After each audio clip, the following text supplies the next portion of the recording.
Alison Stewart. Alan is the founder and director of International Marketing Partners, joins me in the studio now. Alison, thanks so much for coming in. So how did the hearing go in your opinion? Did Rupert and James Murdoch manage to restore any confidence amongst investors?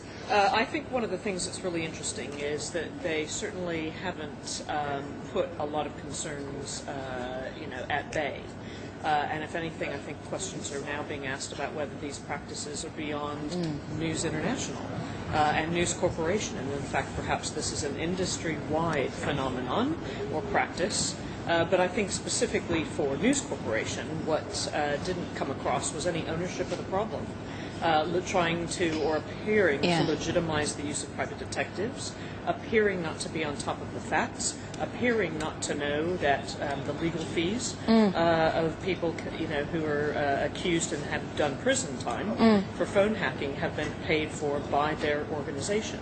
I mean, and to me, that struck me as being quite remarkable, because when you have fees going out, I mean, they were talking about £700,000 in the papers. We've been hearing about payments of up to £1 million. I mean, these are significant payments. You would think that senior executives would be aware of this, but then I suppose they would argue for a company of our size, that's just a drop in the water.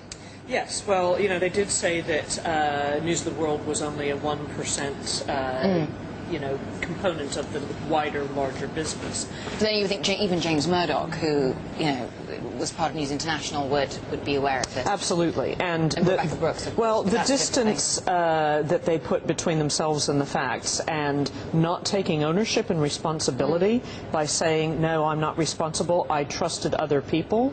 Well, if you look at other boards of directors and other companies, they take ownership of these issues. These are extremely important violations of trust, of the public, of the shareholders, of the employees. There are a lot of stakeholder groups who have to be re-engaged now. So I think it's going to take a very long time for this company to come back from this. So, for shareholders and investors, assuming that the evidence given at this hearing was true and they weren't aware of these illegal practices and what was going on, does it raise issues about corporate governance then? The Murdoch saying that they delegated much of the power and responsibility. Sure. I mean, shouldn't the CEO make it his business to know? I mean, or her business. Yes, absolutely. So it's not going to reasure investors or shareholders that they didn't know? I don't think so. And I think what's raising flags is if you are an investor, you might be thinking, A, should we be in newspapers at all? Because if this is a wider industry phenomenon, this is the wrong sector to be in. Secondly, we know print already as a medium is in decline. People are consuming their Bloomberg News, for example, online, on the go on mobiles. Print is a dying medium these days. So it's certainly raising a lot of questions about that and specifically about the corporate governance side. And I'm curious about James Murdoch. Did he come off well? Because, I spoke to one shareholder group and they were saying, there were calls for him to step down because, of course, he's chairman of BSkyB, and it's had a knock-on effect on that company as well. Is his position as chairman of BSkyB any longer tenable? Is it improved after this hearing? I'm not sure he looks credible. I'm not sure that on the back of what we saw yesterday that he looks like he is really in charge and has mastered the details of the business. Now, I take it that a CEO doesn't need to know how many tea bags are used every week in the canteen, but that's not what we're talking about here. We're talking about much bigger, serious, potentially law-breaking activities of the company. And if the CEO isn't aware of these, you have a fundamental broken culture, processes, and it's clearly not a successful enterprise. And then, of course, I have to ask you about the utterly ridiculous, farcical moment, the pie attack when it came, and when his wife, Wendy Deng, clocked the guy that did it.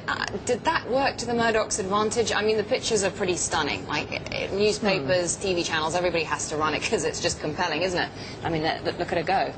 I think what's it's surprising is that we're surprised.